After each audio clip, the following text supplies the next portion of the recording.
Nintendo announced today the Pearl and Marina Amiibo. They come as a dual pack for $24.99, and I think that you can only get them as a dual pack. I don't think that you can buy them individually, which is Nintendo's little sneaky way of getting us to buy two Amiibo when I think most people will really only focus on one or the other.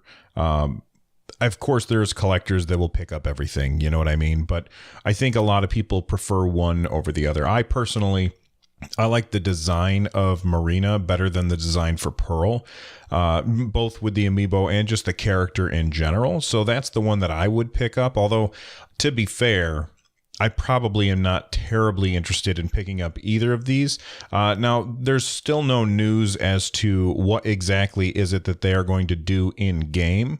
But the reason I felt like talking about this is because as I go out to various brick and mortar shops, it seems like the shelf space that is allocated to Amiibo has been shrinking quite a bit. And Nintendo's been announcing fewer and fewer Amiibo. I think the last one that we had was, I think it might have been in early January, they announced the ridiculously large Detective Pikachu Amiibo. And prior to that, we just hadn't heard anything about Amiibo for quite a while from Nintendo. So some people were starting to speculate that, you know, the Toys to Life market has kind of dried up. Disney Infinity stopped and Lego Dimensions stopped, and Skylanders, I mean, who knows if that's still going to be a thing or not, but it was kind of like the fad with Rock Band and Guitar Hero, where you had these plastic instruments that you would have in your house, and then the Toys to Life thing became the next big thing for people to collect for their houses.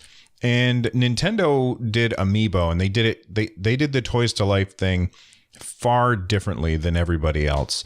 You know, they made it so that you could get a character and you could use it in multiple games. So some people compare it to Nintendo's form of DLC. But again, Nintendo has DLC with some of their games now. I mean, Breath of the Wild had DLC. Mr. Koizumi said that he's open to doing Mario Odyssey DLC.